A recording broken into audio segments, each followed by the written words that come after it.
Friends, आज की दिलचस्प कहानी में हम आपको बताएंगे कि 4 राजकुमार जो पत्थर के बन गए थे, बाद में किस तरह उन्हें जिंदा किया गया। ये बहुत पुरानी बात है कि एक राजा के 4 बेटे थे। राजा ने उनको कह रखा था कि वे दिन रात उसके राज्य में पहरा दें और देखें कि उसके राज्य में कोई दुखी तो नहीं है, किसी को किसी चीज की जरूरत तो नहीं है। एक सुबह की बात है कि सबसे बड़े राजकुमार को पहरा देते समय एक जोगी मिल गया। वह जोगी एक तालाब के किनारे बैठा हुआ था और उसके पास 4 घोड़े घास चर रहे थे। उसने देखा कि वे घोड़े, जितने भी घोड़े राजा के पास थे, उनसे कुछ अलग ही नस्ल के थे और उनसे अच्छे भी थे। सो वह जोगी के पास गया और उससे पूछा, जोगी, तुम कौन हो और तुम यहाँ कब आए? तुम्हें यहाँ क्या चाहिए? जोगी बोला, मुझे तुम चाहिए। राजकुमार ने आश्चर्य से पूछा, मैं? क्यों? मैं इस देश के राजा का सबसे बड़ा बेटा हूँ। मेरे पिता ने मुझे इस राज्य को देखने भालने के लिए कहा है कि मैं यहाँ देखूं किसी को किसी चीज की जरूरत तो नहीं है। तो तुम यह बताओ कि तुमको किसी चीज की जरूरत तो नहीं है? जोगी ने फिर वही जवाब दिया, मुझे केवल तुम चाहिए और कुछ नहीं। अगर तुम्हें कुछ चाहिए तो तुम मुझे बताओ, मैं तुम्हारे लिए वही ला दूंगा। राजकुमार बोला, जोगी, मैं तुम्हारे इन खूबसूरत घोड़ों में से एक घोड़े पर सवारी करना चाहता हूँ। जोगी बोला, ठीक है, तुम अपनी सवारी के लिए कोई सा भी एक घोड़ा ले लो, पर ध्यान रखना कि शाम होने से पहले पहले इसे यहाँ वापस ले आना। जब तुम यहाँ आओगे तो मैं तुम्हारी दिन भर की सवारी के बारे में तुम्हारे कुछ अनुभव जानूंगा। राजकुमार ने एक घोड़ा चुना और उस पर सवार होकर चल दिया। जैसे ही राजकुमार उस घोड़े पर चढ़ा तो उस घोड़े ने बहुत तेजी से भागना शुरू कर दिया और वह एक जंगल की तरफ जा रहा था। वो एक सब्जी के बगीचे के पास जाकर रुक गया। उस बगीचे के चारों तरफ ऐसी बाड़ लगी थी कि उसके अंदर कोई नहीं घुस सकता था। राजकुमार जंगल की तरफ कुछ दूर और गया और फिर वहां से लौटने लगा। जब वह वापस लौट रहा था तो उसने देखा कि उस सब्जी के बगीचे के बाड़े में लगे सारे डंडे हांसियां बन गए और बगीचे में से सब्जियां काट रहे हैं। यह देखकर उसे आश्चर्य तो बहुत हुआ, पर उसकी वजह उसकी समझ में नहीं आई कि ऐसा कैसे हुआ। राजकुमार वहां से चलकर जोगी के पास आ गया। जोगी ने उससे पूछा कि घोड़ों की सवारी कैसी रही, उसने रास्ते में क्या कुछ देखा। राजकुमार बोला, मैंने एक बागीचा देखा जिसके चारों तरफ एक ऐसी बाड़ लगी हुई थी जिसमें से अंदर जाना नामुमकिन था। मैं उससे थोड़ा और आगे चला गया। फिर जब मैं वापस लौटकर आया तो देखा कि उसी बाड़ के डंडे हांसिया बने उसी बागीचे में से सब्जी काट रहे हैं। जोगी ने पूछा, जानते हो इसका क्या मतलब है? राजकुमार बोला, नहीं, मैं तो नहीं जानता। जोगी बोला, नहीं जानते? और तुम्हारे पिता ने तुम्हें इस राज्य की देखभाल करने के लिए रखा है। जाओ, तुम पत्थर के हो जाओ। जोगी के इतना कहते ही राजकुमार पत्थर का हो गया। अगली सुबह राजा का दूसरा बेटा शहर की देखभाल के लिए निकला। वह भी उसी जोगी के पास पहुंच गया। उसने भी जोगी के खूबसूरत घोड़े देखे तो वह भी उन घोड़ों को देखकर बहुत खुश हो गया और जोगी के पास रुका। जोगी से पूछा कि वह कौन है और यहाँ कहाँ से आया है। जोगी बोला, मैं यहाँ इस देश में कुछ दिनों से घूम रहा हूँ। ये चारों घोड़े मेरे हैं। क्या तुम इनमें से किसी एक घोड़े की सवारी करना चाहोगे?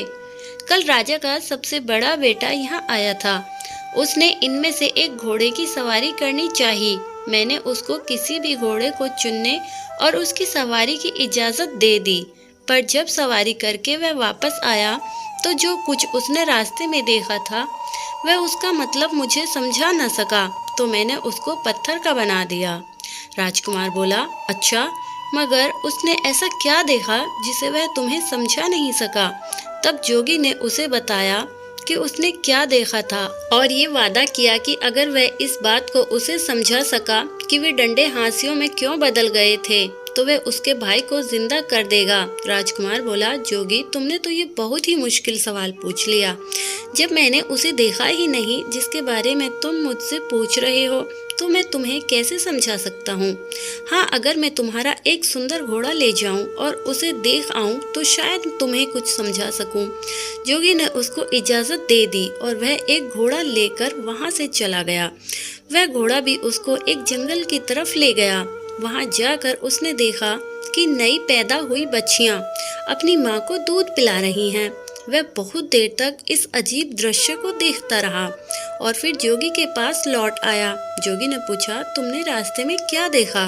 राजकुमार ने उसे बताया कि उसने देखा कि नई पैदा हुई बच्चियां अपनी माँ को दूध पिला रही थीं। जोगी ने उससे भी पूछा, क्या तुम बता सकते हो कि इसका क्या मतलब हुआ? राजकुमार बोला, मैं नहीं जानता। जोगी बोला, क्या तुम नहीं जानते? राजकुमार उसके इस सवाल का जवाब नहीं दे पाया क्योंकि इससे पहले ही वह पत्थर का बन चुका था। तीसरी सुबह तीसरा राजकुमार शहर की देखभाल के लिए निकला और वह भी जोगी के पास आ पहुंचा। उसने भी उसके घोड़े देखे। वह भी उसके घोड़े देखकर आश्चर्यचकित रह गया। उसने उससे पूछा कि वह कौन है और उसको इतने सुंदर घोड़े कहाँ से मिले। उसके इन सवालों पर ध्यान न देते हुए जोगी ने उससे उसके पास बैठने के लिए कहा। बातों बातों में उसने पता लगा लिया कि यह भी राजकुमार है और अपने 2 बड़े भाइयों की खोज में निकला है। उसने उसको बता दिया कि उसके दोनों बड़े भाइयों के साथ क्या हुआ। फिर उसने बाद में उससे यह भी कहा कि वह उसके दोनों भाइयों को जिंदा कर देगा अगर वह यह बता दे कि बाड़े के डंडे हाथियों में क्यों बदल गए थे और नई पैदा हुई बच्चियां अपनी माँ को दूध क्यों पिला रही थीं। राजकुमार बोला, बहुत बहुत धन्यवाद। अगर आप मुझे अपना एक घोड़ा दे दें तो मैं इन अजीब दृश्यों को देख कर आ सकता हूँ और तब शायद आपको समझा सकूं। जोगी बोला, हाँ हाँ, क्यों नहीं, तुम इनमें से कोई सा भी एक घोड़ा ले लो, मगर ध्यान रखना कि शाम होने से पहले ही यहाँ वापस आ जाना। राजकुमार ने उन घोड़ों में से एक घोड़ा लिया और उस पर सवार होकर चल दिया। वह घोड़ा भी उसको जंगल की तरफ ले गया, जहाँ उसने देखा कि एक आदमी अपनी पीठ पर लकड़ियाँ लादे लिया जा रहा है। वह केवल उन्हीं लकड़ियों से संतुष्ट नहीं है जो उसने इकट्ठी कर ली हैं, बल्कि वह रास्ते में पड़ी हुई और भी लकड़ियां उठाता जा रहा है। राजकुमार ने सोचा कि इसका क्या मतलब हो सकता है। जब मैं जोगी के पास पहुंचूंगा तो मैं जोगी को इसका क्या मतलब बताऊंगा। अफसोस, यह राजकुमार भी इस दृश्य का मतलब समझने में नाकाम रहा और जोगी ने इसको भी पत्थर में बदल दिया। अगली सुबह राजा का चौथा और आखिरी बेटा शहर की देखभाल के लिए और अपने भाइयों को ढूंढने के लिए निकला तो वह भी जोगी के पास आ निकला। उसने जोगी को प्रणाम किया और उससे पूछा कि क्या उसने उसके तीनों भाइयों को देखा है। जोगी बोला, हाँ देखा है, कहकर उसने एक तरफ इशारा करते हुए उससे कहा कि देखो, तुम्हारे तीनों भाई ये खड़े, मैंने उनको पत्थर का बना दिया है क्योंकि इन्होंने पास के जंगल में जो कुछ दृश्य देखा था वो मुझे समझा नहीं सके।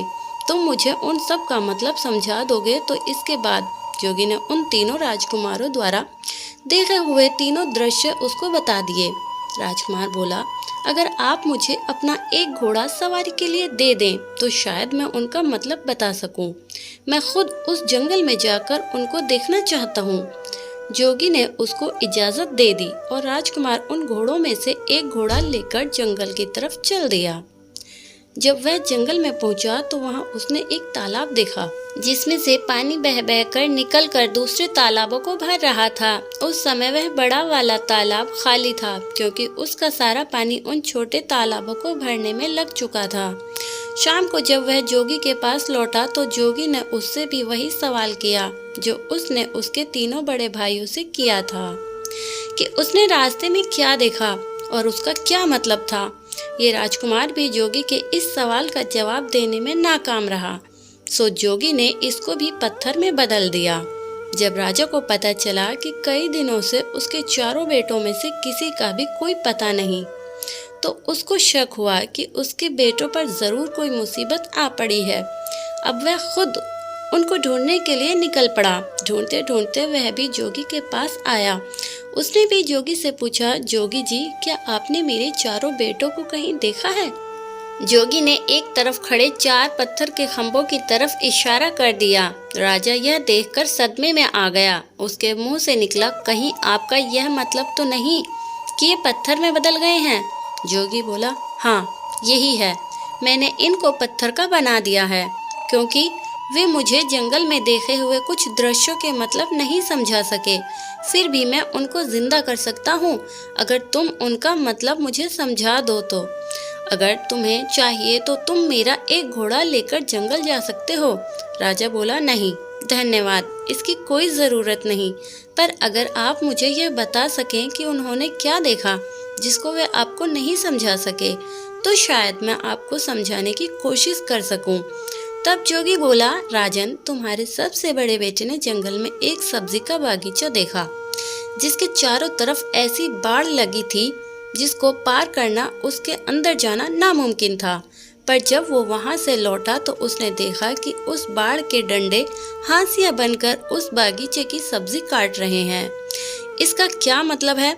राजा बोला, यह एक ऐसे आदमी की तस्वीर है जिसके पास कुछ पैसा सुरक्षा के लिए रखा गया हो, और जब उस पैसे का मालिक अपना पैसा वापस मांगने आया हो तो उस आदमी ने उसके पैसे को या तो कहीं छिपा दिया हो या फिर उसे खर्च कर दिया हो, जिससे कि उस पैसे के मालिक को उसका पैसा न मिल पा रहा हो। जैसे ही राजा ने अपना वाक़या पूरा किया, उसका बड़ा बेटा उसके सामने जिंदा और तंदुरुस्त खड़ा हो गया। जोगी ने अपना दूसरा सवाल किया, तुम्हारे दूसरे बेटे ने एक नई पैदा हुई बच्चिया को अपनी माँ को दूध पिलाते देखा, इसका क्या मतलब है? राजा बोला, बड़ी अजीब सी बात है कि उसको यह देखकर किसी एक ऐसी स्त्री की याद नहीं आई जो अपनी बेटी की कमाई पर जिंदा रहती हो। राजा के यह कहते ही उसका दूसरा बेटा भी जिंदा होकर उसके सामने आ खड़ा हुआ। तब जोगी ने अपना तीसरा सवाल पूछा, राजन, तुम्हारे तीसरे बेटे ने एक ऐसा आदमी देखा जो अपनी पीठ पर लकड़ियां लादे लिए जा रहा था। वह उस ढेर से संतुष्ट नहीं था और रास्ते में उसको और जो लकड़ियां मिलती जा रही थी वह उनको भी उठाता जा रहा था। इसका क्या मतलब है?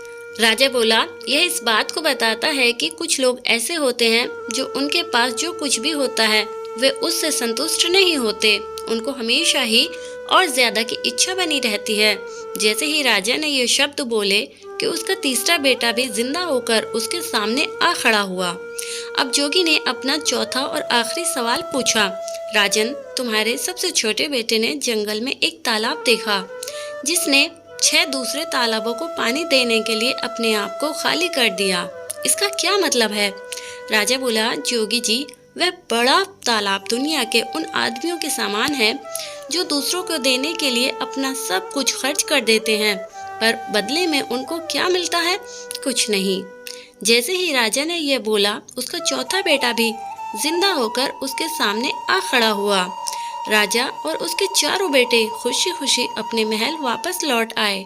कुछ समय बाद ही राजा ने अपनी गद्दी छोड़कर अपना राज्य अपने बच्चों को दे दिया और वह खुद जंगल में शांति के लिए रहने चला गया। कहानी सुनने का शुक्रिया। आपसे मुलाकात होगी एक नई वीडियो में। तब तक के लिए अपना और अपनों का रखिए बहुत ज़्यादा ख्याल। ये कहानी आपको कैसी लगी कमेंट करके बताएं, और ऐसी अच्छी अच्छी कहानी मेरी ज़ुबानी सुनने के लिए चैनल को सब्सक्राइब करके बेल आइकन प्रेस करना ना भूलें।